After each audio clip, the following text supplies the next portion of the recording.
Queridos amigos, sejam todos bem-vindos uma vez mais ao seu canal de notícias, política, críticas e análises. No vídeo de hoje trago um recorte de uma notícia absurda, porém com uma análise preciosa e crítica. Vamos reagir juntos a essa matéria? O projeto da anistia é uma pauta das ruas ou da oposição? Olá, Juliana. Olá, doutor Zé Eduardo. Saudações à nossa audiência. Bom, acima de tudo, a anistia aos perseguidos do 8 de janeiro é uma pauta da justiça, do Estado de Direito e do devido processo legal. Não à toa, a manifestação lá em Copacabana reuniu multidões. De acordo aqui com estimativas da Polícia Militar do Rio de Janeiro, 400 mil pessoas compareceram ao ato em defesa dos injustiçados do 8 de janeiro. Ainda assim, o senhor Silvio Costa Filho, ministro do Lula, afirmou com todas as letras para a CNN: foi um ato esvaziado. Claramente é uma pauta que não dialoga com a sociedade brasileira.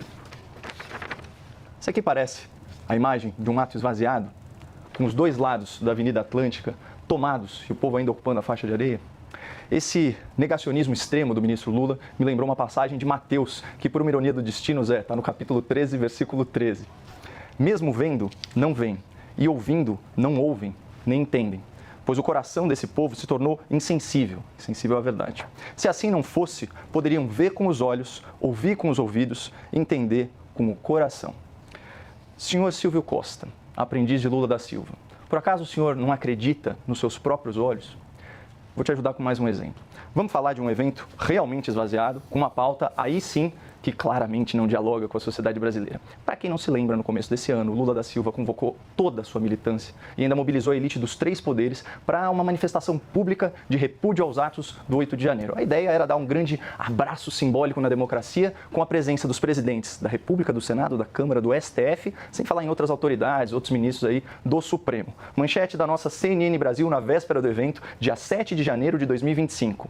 Aspas, petistas temem que ato de 8 de janeiro com movimentos sociais seja esvaziado. O PT tem feito um esforço para convocar a militância com pedido de confirmação de presença antecipada e contato com movimentos sociais. Fecha aspas. Apesar de todo esse empenho do PT e das suas gargantas de aluguel na imprensa, esse aqui foi o resultado. Estão vendo? Meia dúzia de gatos pingados, formando aí um esquálido cordão vermelho. Um cordão vermelho que, infelizmente, como você pode ver, já é grosso o suficiente para estrangular a democracia.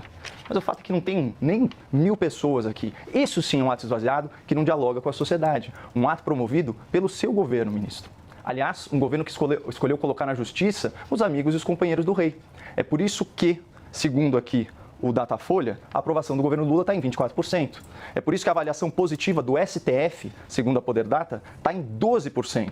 E vejam só que suprema coincidência. Nos últimos 2 anos, a aprovação do STF despencou de 31% para 12%. Ou seja, desde que eles decidiram tratar manifestantes e vândalos como se fossem criminosos e terroristas. Para a gente ficar em um exemplo, a cabeleireira Débora dos Santos, mãe de 2 filhos menores de idade, está presa há 2 anos, sem julgamento, por ter escrito uma frase com batom na estátua do STF. Se ela for condenada, gente, ela pode pegar até 17 anos de cadeia, que é uma pena maior que a de assassinos, estupradores, narcotraficantes e corruptos do Mensalão e do Petrolão. Essa mulher, ela não tem que ser apenas anistiada pelo Congresso, ela tem que ser indenizada pelo poder público. Nosso Estado deve desculpas para essa mulher, trabalhadora, mãe de família, que cometeu sim um erro leve, mas está sendo julgada como se tivesse cometido um crime grave. Achar que essa é uma pauta radical, Juliana, que não dialoga com a sociedade, é a prova definitiva de que o governo Lula vê, mas não enxerga, ouve, mas não escuta e por isso não entende. Cardoso, queremos te ouvir. Esse projeto que perdoa ali quem está envolvido com 8 de janeiro é uma pauta das ruas ou da oposição? Olá, boa noite a todos. Em primeiro lugar, eu queria dizer que o ministro Silvio Costa Filho, eu acho que ele não só vê, como ouve, mas também lê. Ele lê a imprensa. Por exemplo, o UOL estimou o ato que foi realizado em 18 mil pessoas. Já a Folha foi mais generosa, 40 mil pessoas. E esta foto que o Caio mostra, ela foi, peguem por favor, acessem o UOL, mostra toda a vista aérea com o cálculo feito matematicamente dos espaços. E chega a 18 mil. Ou seja, uma foto não substitui a imagem aérea com todos os estudos que foram mostrados, que dá 18 mil pessoas pelo UOL e pelo Datafolha 40 mil. Claro, a PM do Rio de Janeiro deu 400 mil. PM comandada pelo governador bolsonarista Cláudio Castro. Em síntese, basta ver a realidade das imagens aéreas para você verificar que a imprensa não mentiu. Ou seja, quem viu aquelas imagens, que analisou a imprensa independente, que não tem conotações como ser subordinada a um governador bolsonarista, concluiu que realmente, para quem queria 1 milhão de pessoas, como era anunciado, o ato foi bem esvaziado. É evidente, se eu vou falar de um jogo de futebol, por exemplo, dependendo do jogo, 18 mil pessoas pode ser até muito, se for um jogo de várzea. Ou até um bom jogo de campeonato, 40 mil, pode ser até um bom público. Agora, um ato em que eu convoco para 1 milhão de pessoas ter 18 ou 40 mil, é muito pouco. É muita gente ainda, a meu ver. E por que eu acho que é muita gente? Porque quando eu falo da destruição do Estado Democrático brasileiro, e vejo as imagens do que aconteceu no dia 8, aquela quebra, aquelas situações, aqueles acampamentos, todos articulados com o que foi apurado pelo Ministério Público e pela Polícia Federal, numa tentativa de fazer um golpe de Estado, de criar uma comoção que permitisse Jair Bolsonaro impor um regime autoritário no país. Isso está provado pela Polícia Federal, um órgão que é absolutamente dotado de credibilidade institucional. Está demonstrado na denúncia feita pelo Dr. Gonê. Claramente basta ler as 220 páginas. Agora, é evidente que quem defende Jair Bolsonaro tem que tentar encontrar fotos que, sem um estudo, mostrem que tenha 1 milhão de pessoas lá. Tem que tentar argumentos dos mais diversos para dizer que essas pessoas eram vítimas, inocentes. Basta ver as imagens, basta ver o que aconteceu, basta ver a fala, basta ver que estouraram bomba em Brasília, um pouco antes de tudo aquilo, querendo criar um clima para uma intervenção militar. Por sorte, felicidade e espírito democrático, as Forças Armadas não intervieram. E aí, Jair Bolsonaro não pôde voltar triunfalmente ao país para dizer que ele imporia uma nova ordem, prendendo, arrebentando, como no passado era a ditadura militar, que ele sempre defendeu ao longo da sua existência. Pessoalmente, eu acho que quem vem e age para atingir a democracia, para acabar com o Estado de Direito, tem que ser punido sim.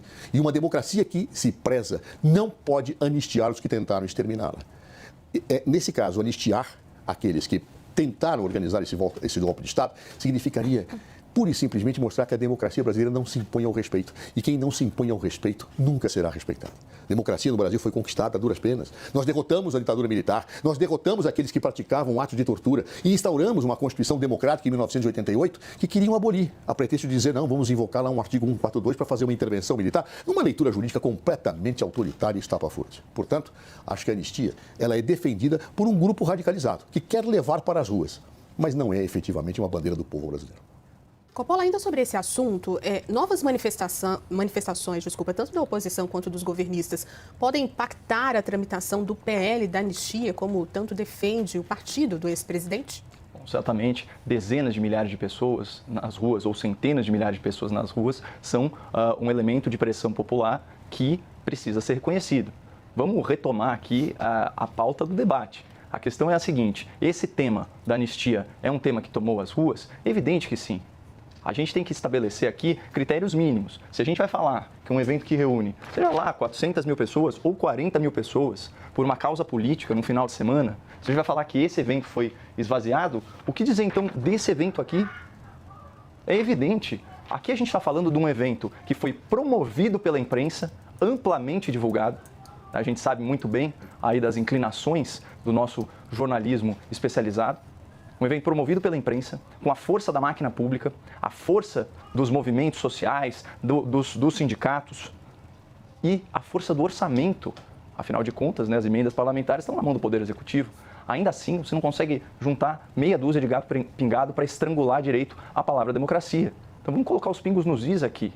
Não há que se falar em um ato esvaziado um governo que não consegue reunir 2 mil pessoas, 3 mil pessoas, por uma pauta que supostamente deveria ser uma unanimidade, a tal da defesa da democracia. Só que as pessoas sabem que isso é apenas um pretexto para um avanço nas liberdades civis e nas garantias constitucionais. Ou alguém vai negar que, em nome da democracia, está sendo promovida a censura no Brasil?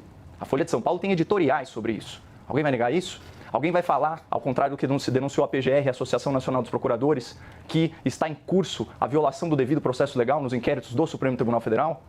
Não, ninguém pode falar isso. Então, eu acredito que dezenas de milhares de pessoas reunidas por uma pauta política complexa, que precisa de maturidade institucional para ser reivindicada, porque você tem que perceber a nuance. E eu desafio aqui o nosso espectador. Me fale qual foi o crime cometido por essa senhora, Débora dos Santos, cabeleireira, mãe de 2 filhos menores, para estar presa há 2 anos, sem julgamento, por ter escrito algo numa estátua do Supremo Tribunal Federal? Será que essa prisão faz sentido? Um tribunal que solta narcotraficantes, faccionados Isso não tem o menor cabimento. Se isso não é perseguição política, qual a periculosidade dessa senhora voltar para casa? Voltar para casa, inclusive, como uma esposa de grande corrupto, ela própria grande corrupta, que pôde voltar para casa sob a justificativa de que tinha filhos menores. Agora, essa trabalhadora, mãe de família, não pode? Por quê? Porque não tem amigos na alta cúpula da justiça brasileira? É um absurdo. E não à toa, numa cidade maravilhosa que nem o Rio de Janeiro, com várias opções de lazer, as pessoas, milhares delas, dezenas de milhares delas, quiçá centenas de milhares delas, optaram por ir defender a democracia, o Estado de Direito, o devido processo legal e um conceito muito mais amplo de justiça. A justiça que vê e enxerga. Apesar do absurdo dessa notícia, a gente ainda tem um alento, uma ponta de esperança por dias melhores, com profissionais da comunicação deste gabarito para poder nos informar, nos alertar e principalmente nos trazer a verdade. Comente aí o que você achou dessa análise, deixa sua curtida para ajudar o vídeo na plataforma e te espero no próximo vídeo. Um forte abraço.